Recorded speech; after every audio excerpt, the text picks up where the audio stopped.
welcome to Learning to Clean with Love. If you are new here, my job is a cleaning consultant. As a cleaning consultant, I have the privilege actually of meeting so many wonderful human beings from all across the world, and they will come to me asking advice when it comes to cleaning. A lot of these people that will come to me and speak to me about cleaning advice and wanting to get tips and just learn how to clean in general, a lot of them will have a backstory as to why in adulthood they just simply aren't equipped with the tools and they don't know how to clean. I wanted to do this video to firstly help those who are in that position, but I also wanted to do this video to just bring awareness in society really, that something I think all of us are sometimes a little bit guilty of doing is taking on the assumption that because we know how to do a certain thing, everyone else knows how to do that thing. So it could be that some of us have come from such a place of privilege where we've learned how to read. Others might not have come from that place where they've learned how to read, or they might struggle with reading, so they don't, they can't just pick up a book and read a sentence or a chapter. There's a reason we have this platform, for example, like YouTube. It's a brilliant place for learning new things and being taught new things.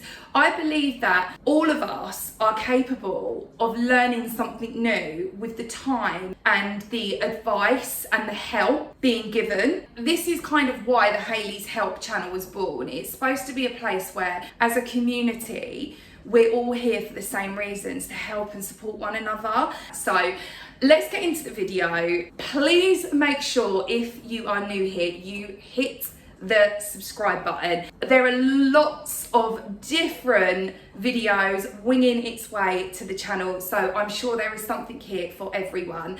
And also, if you like this video and enjoyed it, and most importantly found it helpful, please go ahead and smash the like button. It really does help with the channel and to build our budding community that has been thriving for the last, I don't know how many years now, but we've been here a while. It's been a while. So let's get into the video and let's start learning to clean with love. Let's start with washing up. When it comes to washing up, we want to be using hot water and we are going to be using rubber gloves. The reason that we use rubber gloves is they have a certain element of heat resistancy. So we're not going to end up burning our hands, and also sometimes it's kind of grim if you've got a rogue penne pasta left on your plate and your bare hand touches it, it just gives you the ick. So we're going to get our rubber gloves on and we are going to be running some hot water into our sink, and then we are going to use 2 to 3 pumps of some dish soap.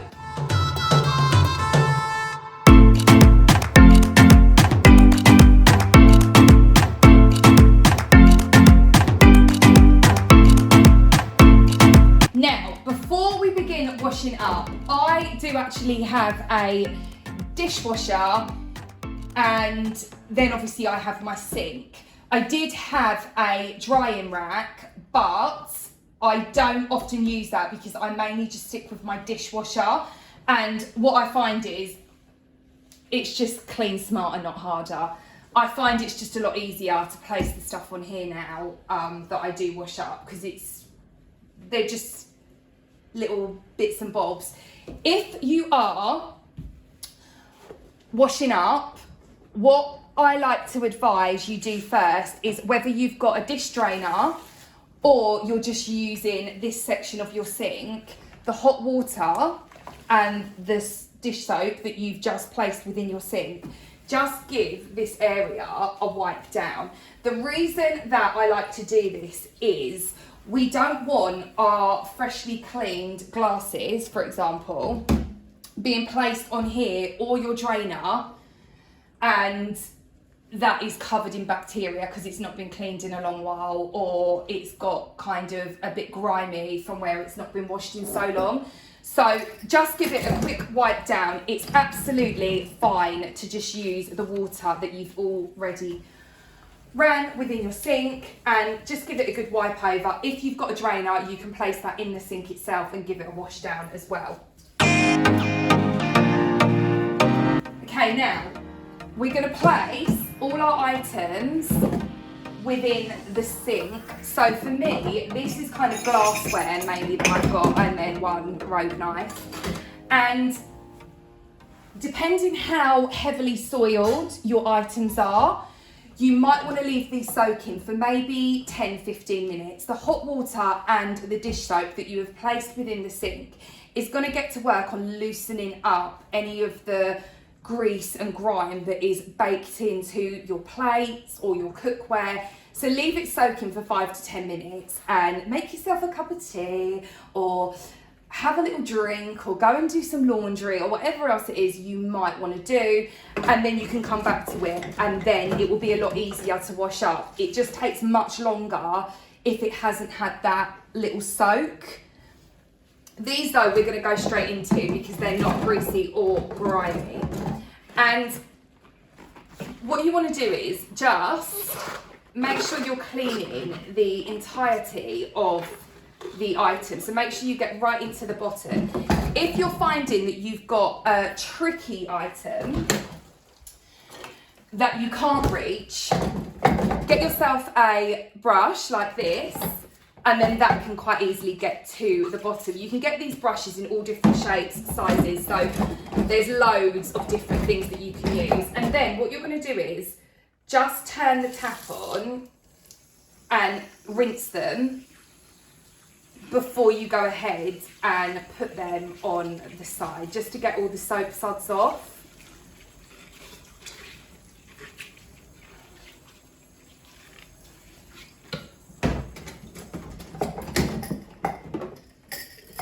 And we will work our way through each item.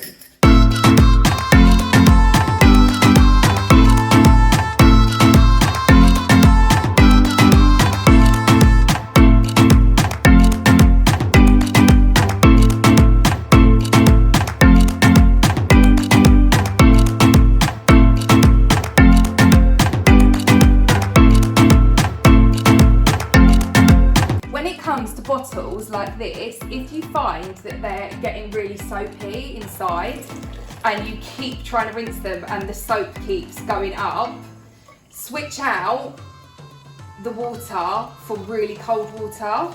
So this is just cold water that I've used there, and it gets rid of it a lot faster.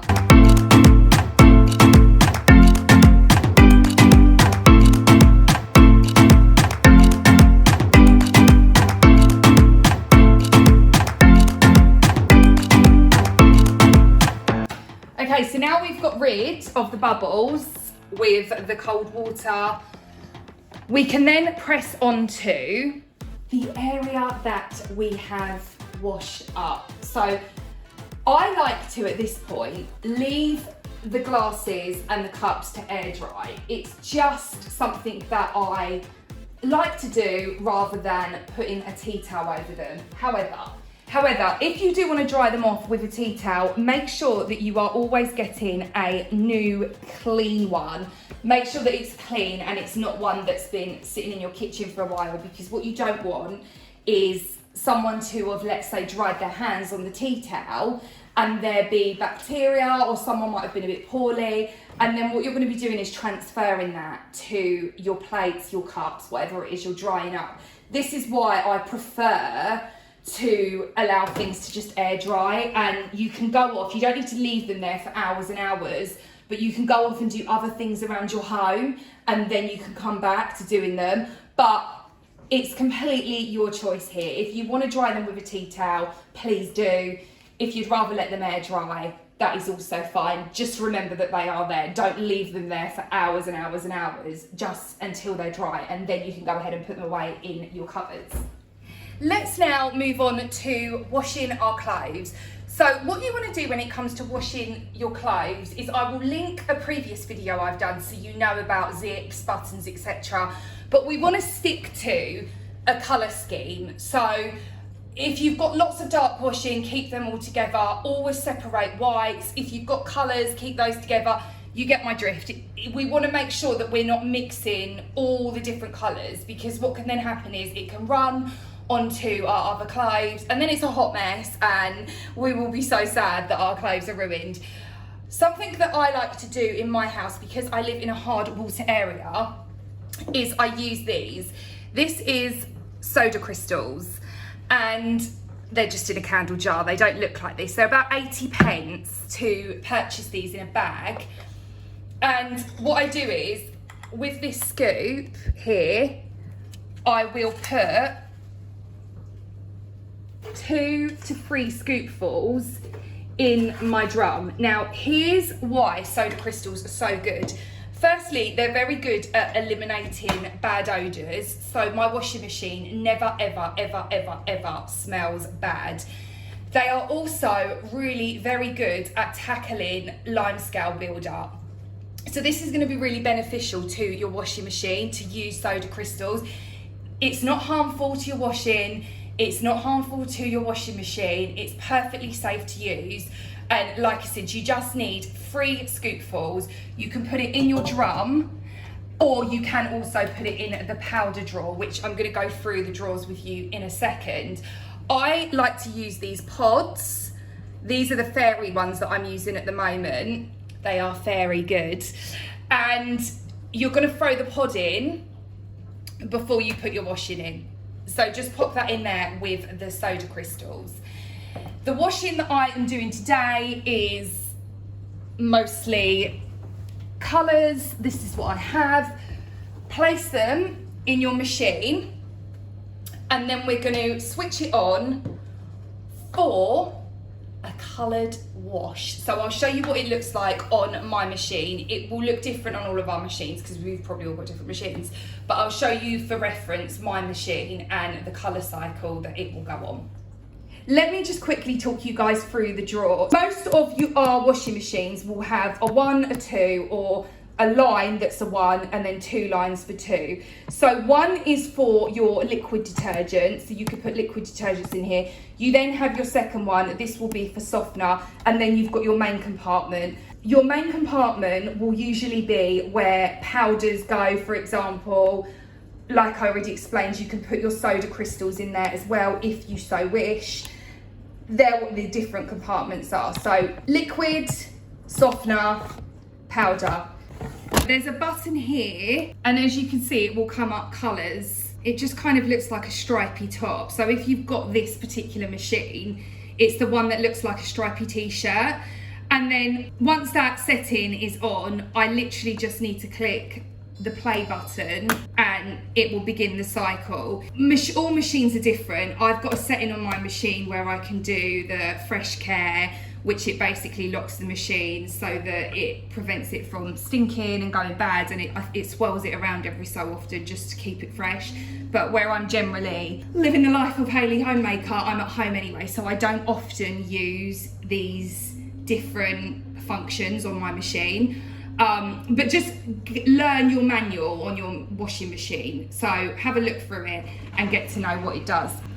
Another thing that you can use within your wash is this here. This is the Dettol laundry cleanser. Kills 99.9% of bacteria. This is particularly useful if you're washing things on a cooler setting. So we've obviously got a cost of living crisis at the moment, and obviously the environmental impact of washing at higher temperatures. This is particularly useful, in my opinion, if you're doing underwear. I won't go into the reasons why, but I think we can all know why. Underwear sometimes can't be washed on a high setting, but because of where it's positioned on our body, and I'm not talking about bras here, I'm talking about the downtown region, there are certain elements that you might want to, kill the bacteria there. Okay? Great. Okay, so my washing machine started. It's weighed the washing and how much washing is in there, so it's adjusted the weight. The time's now gone down to 49 minutes.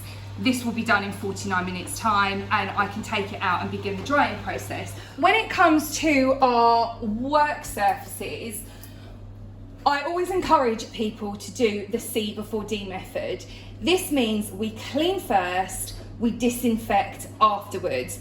The reason I like to encourage people to do this, particularly on kitchen counters, is what can often happen on our kitchen counters is we can get sticky residue. Someone in your house may or may not have spilt jam or honey or, I don't know, other remnants of food. And disinfectants, they're not actually designed to clean grease and grime. They're there to disinfect. So what you want to do first is go in with a cleaner. These are designed to lift grease and grime and penetrate it and remove it from your work surface. So this is a all-purpose cleaner that I'm using here. You use that on your work surface first, and then once you've done that and it's removed any of the grease and grime, you then go in with a disinfectant and disinfect. So what will happen is if you just use a disinfectant and it doesn't penetrate the grime that is on your kitchen counters, what ends up happening is the bacteria will still thrive and breed beneath the surface of whatever has spilt there. That's the first thing. The second thing is when you clean your sides, don't just spray around things. Although it might feel easier to do that and just be like, oh, it's fine, I'll just spray around this. What can often happen is food finds its way behind things and it's then just left there, and again, it can be a breeding ground for bacteria. So wherever you're cleaning, remove the items first. All items have been removed. Spray, spray, spray, spray, spray. Have a lovely day. And then you're going to wipe that in.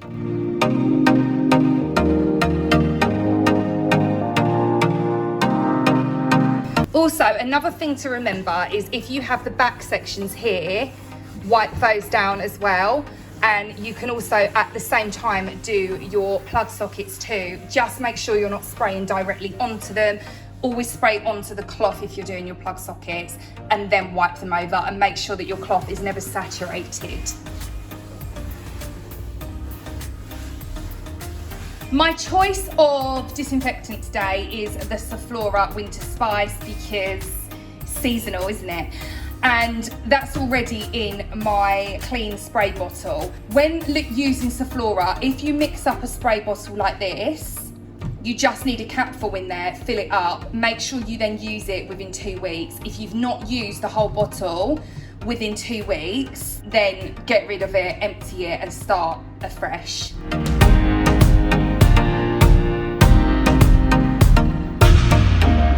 Once you've sprayed your choice of disinfectant, so I'm using the Sephora, onto your work surface, it needs a contact time of 5 minutes. So a contact time will mean the time that whatever choice of disinfectant you're using remains undisturbed for that length of time. So the Sephora, it's 5 minutes. Once it's been on for 5 minutes, we will then wipe it off and remove it. This will be different depending on what product you are using. So make sure you check first what the contact time is for the disinfectant to work to its full potential. Now the sides have been cleaned and disinfected, we can go ahead and start putting our items back. So, how did I have this? Oh God, with all the drama on it. I think it was like that. Does that feel right? Oh, anyway.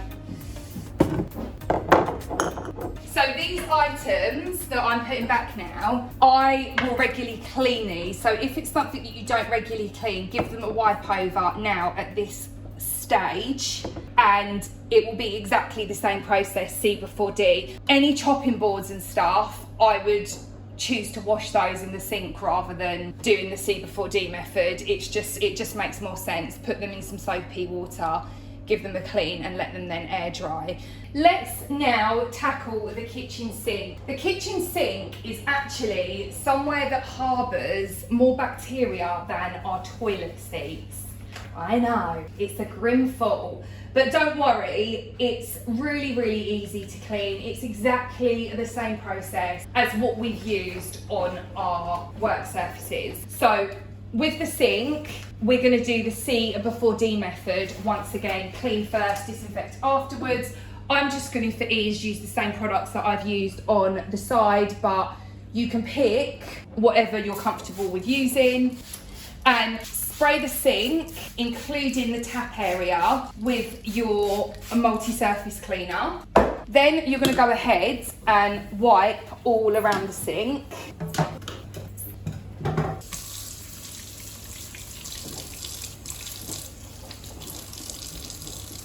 Then once you've given it a good clean, you can then just rinse off that product. And then go in with your disinfectant. So again, I'm going to be using Sephora today, just because I've already got it out, but another really cheap, easy product to use. Get yourself a bottle of thick bleach and dilute it in some cool water in your sink, and then coat the whole sink with the bleach solution.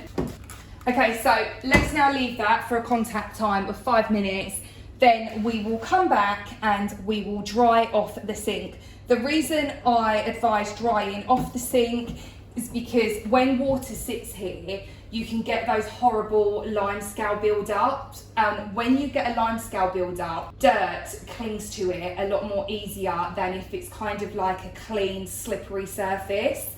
So you want to make sure that you don't have water sitting here for ultra long periods of time. Go back to the beginning of this video when we did our washing up. That's why I said it's fine to air dry your cutlery and your plates and your glasses.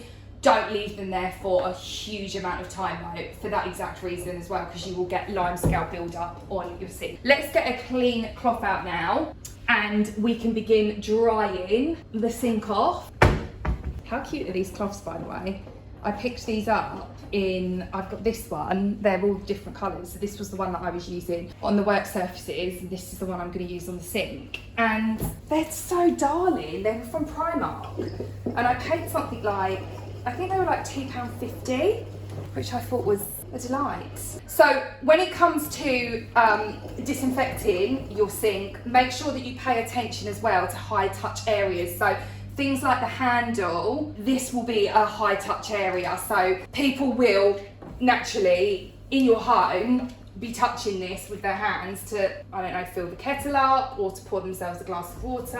What can then happen is bacteria and germs can build up there, and obviously the next person that touches it, if you haven't then washed your hands afterwards, and I don't know, for whatever reason, someone before you might have been poorly or whatever, that's then being passed on to the next person. So pay attention to the tap on your kitchen sink. Thanks so much guys for joining me today on Learning to Clean with Love. Today we have obviously tackled different areas within the kitchen. I mean, just FYI, going off subject, has anyone watched Saved by the Bell? I am feeling very Kelly Kapowski today with this hairdo. It's alright cause I'm saved by the bell. On our next Learning to Clean with Love, we will be moving into another room within the house, so please make sure you are tuned into that. You can click the bell notification which will notify you next time we upload a brand new vlog. And until then, as always, look after one another, be kind, and as always team, keep it clean. I love you guys.